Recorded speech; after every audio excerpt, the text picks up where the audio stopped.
ये जो था ना अस्मा जिलानी वाला केस था, ये भी इसके रिलेटेड था कि उसको अंदर किया गया था, जेल में डाला गया था। हाँ, अस्मा जिलानी के बाप को किसके तहत गिरफ्तार किया गया था? जैसे आजकल इमरान खान के जो जितने भी हैं MP MN इसको 3 MPO के तहत गिरफ्तार किया जा रहा है। तो इसको ऑर्डर 78 के तहत गिरफ्तार किया गया था। अस्मा जिलानी के बाप को, गुलाम जिलानी को, किस आर्डर के तहत गिरफ्तार किया गया था? ये बहुत इंपॉर्टेंट पॉइंट है। इसको 78 आर्डर के तहत गिरफ्तार किया गया था। तो ये अरेस्ट किया गया था। इस केस में कौन सी रिट्स लगी थी? इस केस में हेपियस कॉर्पस और इसमें हेबियस कॉर्पस की रिट लगी थी। जब भी किसी को भी गलत तरीके से गिरफ्तार किया जाता है ना, तो हेबियस कॉर्पस की रिट लगती है। जब किसी की गलत तरीके से मार्शल लॉ लगा के हुकूमत गिराई जाती है तो को वारंट और मैंडामस रिट लगती है। लेकिन जब किसी को गलत तरीके से गिरफ्तार किया जाता है तो हेबियस कॉर्पस की रिट लगती है। ये पॉइंट नोट कर लें। 22 दिसंबर 1971 को अस्मा जिलानी के बाप गुलाम जिलानी को गिरफ्तार किया गया था। 22 दिसंबर 1971 को अस्मा जिलानी के बाप गुलाम जिलानी को गिरफ्तार किया गया था। ये पेपर में वो पूछ लेता है कि डेट क्या थी, किस डेट को इसको गिरफ्तार किया गया था।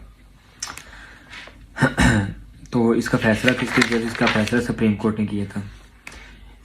इसी केस में, जैसे मैंने आपको बताया था, इसी केस के रिलेटेड जुड़ा हुआ था जरीन खान का केस। तो जरीना खान ने ये केस किया था। तो जरीना खान का जो था ना, वो शोहर था गौहर, जो जेल में था। तो इस केस के अल्ताफ़ गौहर को गिरफ्तार किया गया था। ये भी उसके रिलेटेड ही था कि इसको किसने गिरफ्तार किया। इतना अहम नहीं है, इसमें नहीं पूछता ज़्यादातर। वो गुलाम जिलानी, अस्मा जिलानी के बारे में ही पूछता है चीज़ें। उसके बाद आ जाता है Begum Nusrat Bhutto versus chief of army staff. ये बहुत अहम है, इसमें से एक तो MCQs लाजमी पूछ लेता है। इसमें जो था ना, पूछ लेता है कि इसकी हेडिंग क्या थी। तो बेगम नुसरत भुट्टो वर्सेस फलाम पाकिस्तान या कुछ भी कह देता है। लेकिन इसका जो होगा ना सही जवाब, वो ये होगा Begum Nusrat Bhutto versus chief of army staff. ये केस क्या था? Begum Nusrat Bhutto versus chief of army staff, ये करेक्ट था। ये कब के रिपोर्ट हुआ था केस? PLD 1977 supreme court 657। ये लिख लें यार, ये ना PLD 1977 सुप्रीम कोर्ट 657 को रिपोर्ट हुआ था। इस केस में भुट्टो को गिरफ्तार किया गया था। तो इसमें भी हेबियस कॉर्पस की रिट लगी थी, क्योंकि मैंने आपको पीछे बताया कि हेबियस कॉर्पस की रिट कब लगती है? जब किसी को गलत तरीके से गिरफ्तार किया जाता है, तब हेबियस कॉर्पस की रिट लगती है। तो जब भुट्टो को अरेस्ट किया गया तो एक बार छोड़ दिया गया कि जाएं इलेक्शन की तैयारी करें। लेकिन भुट्टो ने कहा कि मैं PM हूँ, मैं शफाफ इलेक्शन से जीता हूँ, और इसके ऊपर केस धांधली का था। जैसे इमरान खान को गिरफ्तार किया गया हुआ है, इमरान खान को डील करके बाहर निकाल देते कि तू चुप करके जाकर बह जाना है, तो तू किसी किस्म का कोई शोर शराबा नहीं करना। तो इसी तरह भुट्टो को भी कहा गया था कि तुम बाहर जा किसी किस्म का शोर शराबा नहीं करोगे, तो हमने जिसको PM बनाना है हम उसी को बनाएंगे। लेकिन भुट्टो ने कहा कि नहीं यार, मैंने वोट लिए हैं, अवाम ने मुझ पर एतबार किया है, तो मैं ही जो है ना प्राइम मिनिस्टर बनूंगा। इस केस में भुट्टो को फांसी नहीं हुई थी, वो अलग केस था। तो उसके बाद जब भुट्टो साहब ने कहा कि मैं प्राइम मिनिस्टर बनूंगा, मेरे ज़्यादा वोट हैं, मैंने अवाम का मैंडेट हासिल किया है, तो वो हमारे जो आला लोग थे उन्होंने दोबारा भुट्टो साहब को गिरफ्तार कर लिया था। तो इसमें जो है ना कितने जजेस थे? इसमें 9 जजेस थे। तो और इसका हेड जो था ना, वो अनवारुल हक था।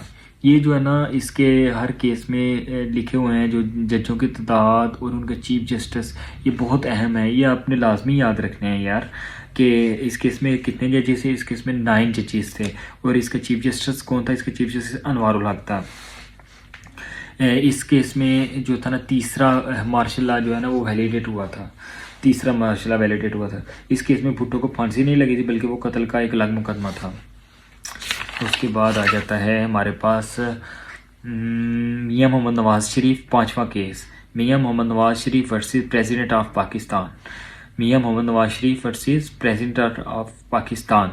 इसमें प्रेसिडेंट जो था ना, वो गुलाम इसहाक था। पूछ लेते कि मियां मोहम्मद नवाज शरीफ वाले केस में प्रेसिडेंट ऑफ पाकिस्तान में वो प्रेसिडेंट कौन था? तो आपने बताना है गुलाम इसहाक जो था ना, वो प्रेसिडेंट था। ये केस कब रिपोर्ट हुआ था? ये PLD 1993 सुप्रीम कोर्ट 473 को रिपोर्ट हुआ था।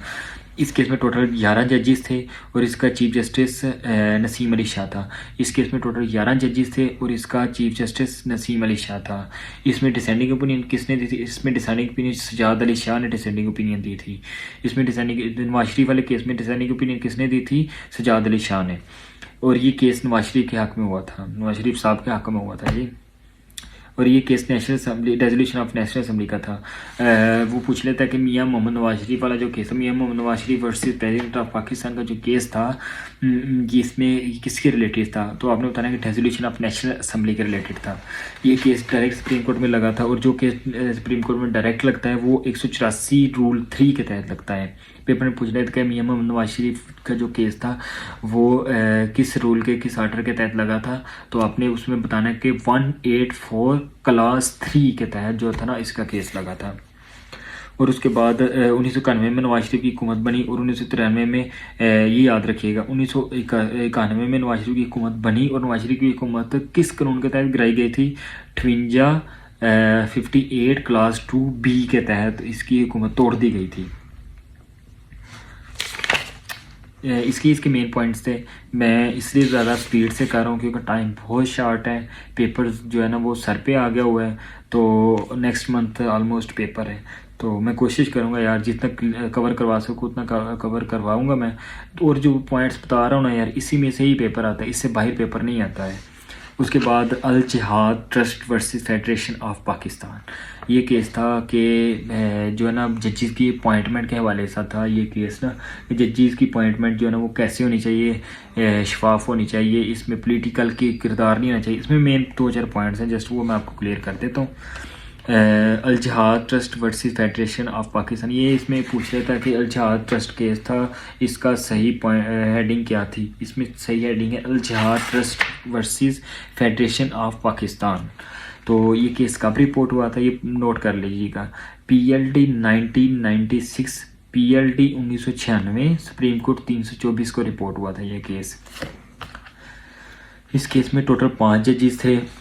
इसका चीफ जस्टिस जो था वो सजाद अली शाह था। इस केस ये पॉइंट नोट कर लीजिएगा, इसमें 5 जजेस थे, इसका जो चीफ जस्टिस था वो सजाद अली शाह था। इस केस का मकसद ये था कि जजेस को पॉइंट किस तरह किया जाए, जजेस को कॉन्स्टिट्यूशन के तहत पॉइंट किया जाए और इसमें जो था ना पॉलिटिकल किसी किस्म की कोई एक्टिविटी नहीं होनी चाहिए। जो तरीकाकार है, जिस तरीके से जजेस की अपॉइंटमेंट होती है उस तरीके से अपॉइंटमेंट होनी चाहिए, ना कि सियासी लोग खुद से अपॉइंट करें जजेस को, ऐसा नहीं होना चाहिए। ये इसलिए केस चला था, ये इसलिए केस हुआ था। इसमें इंपॉर्टेंट पॉइंट है यार एक ही और ये बेसिक पॉइंट है, अल जिहाद ट्रस्ट केस डील्स विद ये अपॉइंटमेंट ऑफ जजेस, किससे डील करता है? अपॉइंटमेंट ऑफ जजेस। इस केस में भी जो है ना 184(3) के तहत ये केस लगा था। मैंने आपको पीछे बताया कि जो केस डायरेक्ट सुप्रीम कोर्ट लगता है वो 184(3) के तहत लगता है। उसके बाद सैयद सातवां केस है, सातवां केस हमारा, टोटल 8 केस है, 2 रह गए हमारे। 7वें केस में है सैयद ज़फ़र अली शाह वर्सेस परवेज़ मुशर्रफ, सैयद ज़फ़र अली शाह वर्सेस परवेज़ मुशर्रफ। इसमें हेडिंग क्या है? सैयद ज़फ़र अली शाह वर्सेस परवेज़ मुशर्रफ। ये हेडिंग मैं दोबारा बार बार क्यों बताता हूँ, 2 बार 3 बार क्यों बताता हूँ? ताकि आपको याद रहे। हेडिंग के बारे में पूछ रहे थे पेपर में कि सैयद ज़फ़र अली शाह जो केस था ये इसकी जो कंप्लीट हेडिंग थी वो क्या थी? तो आपने बताना है कि सैयद ज़फ़र अली शाह का जो केस था इसमें हेडिंग थी वो सैयद ज़फ़र अली शाह वर्सेस परवेज़ मुशर्रफ थी। ये केस कब रिपोर्ट हुआ था? ये केस PLD 2000 सुप्रीम कोर्ट 869 को रिपोर्ट हुआ था। ये PLD 2000 सुप्रीम कोर्ट 869। इसमें जो मैं बताता हूँ ना PLD 2000, ये PLD जो है ना 2000 का मतलब ये है कि 2000 सन 2000, SC का मतलब है सुप्रीम कोर्ट, 869 मतलब 869 पेज है, वो जो जजमेंट थी उसका पेज है। इस केस में 12 जजेस थे। इसमें चीफ जस्टिस इरशाद हसन खान था। सैयद ज़फ़र अली शाह जो केस था, सैयद ज़फ़र अली शाह वर्सेस परवेज़ मुशर्रफ वाला जो केस था, इसमें 12 जजेस थे और इरशाद हसन खान इसका चीफ जस्टिस था। ये केस सुप्रीम कोर्ट में लगा था, डायरेक्ट लगा था। जो मैंने आपको पीछे भी बताता आया हूँ कि जो केस डायरेक्ट लगे उधर सुप्रीम कोर्ट में 184(3) के तहत लगता है। तो इस केस का मकसद था कि proclamation of emergency, proclamation of emergency. What is the purpose of Syed Zafar Ali Shah versus Pervez Musharraf case? It's purpose proclamation of emergency. ये फ़ैसला मुशर्रफ के हक़ में हुआ था। इस केस में वो पूछता है कि ये फ़ैसला किसके हक़ में हुआ था, तो आपने बताना है कि मुशर्रफ के हक़ में फ़ैसला हुआ था। ये पॉइंट्स हैं यार, यही पॉइंट्स वो पेपर में देता है, इसके बाहर से नहीं पूछता वो पेपर। अदालत ने मुशर्रफ की एमरजेंसी को वैलिडेट कर दिया था। इसमें पॉइंट आ गया कि पेपर में पूछ लेता कि मुशर्रफ की जो एमरजेंसी थी उसको वैलिडेट कर दिया गया था या इनवैलिड कर दिया गया था, तो आपने बताना है कि इसकी एमरजेंसी को वैलिड कर दिया गया था। उसके बाद 8वां और लास्ट केस है, ये केस है Khan Asfandyar Wali Khan versus federal of Pakistan. इसमें पूछता है कि इसकी सही हेडिंग क्या थी, तो आपने बताना है कि Asfandyar Wali Khan versus federal of Pakistan. ये कब रिपोर्ट हुआ था, ये PLD 2001 supreme court page 607, PLD 2001 supreme court 607 का रिपोर्ट हुआ था। इसमें टोटल 4 जजेस थे। इसका चीफ जस्टिस जो था ना, उसमें थोड़ा सा मुतजाज़ है कि इसका चीफ जस्टिस कौन था। मैंने इधर लिखा है इफ्तिखार चौधरी, लेकिन आपने इसको सर्च करके लिखना है कि देख लेना एक बार आप इसको ना, Asfandyar Wali Khan versus federal of Pakistan वाले केस में चीफ जस्टिस कौन था। मैंने जो सर्च किया वो इफ्तिखार चौधरी है, लेकिन आप एक बार इसको सर्च कर लीजिएगा लाजमी। ये 1 नंबर का आपका जा सकता है। आप ये पेपर में मैं सच बताऊँ तो मेरा ही MCQ गलत हुआ था, तो इसलिए मैं इसका क्लियर पता नहीं कर सका कि इसका जो चीफ जस्टिस था वो कौन है। आपने इसका पता कर लेना है। इस केस में इस केस को इमीडिएट एक्सेप्ट किया गया था। पेपर में पूछता है कि जो असफंद यार वली खान वाला केस था उसमें उसको फुल एक्सेप्ट किया गया था या इमीडिएट एक्सेप्ट किया गया था। आपने कहना है कि इमीडिएट एक्सेप्ट किया गया था।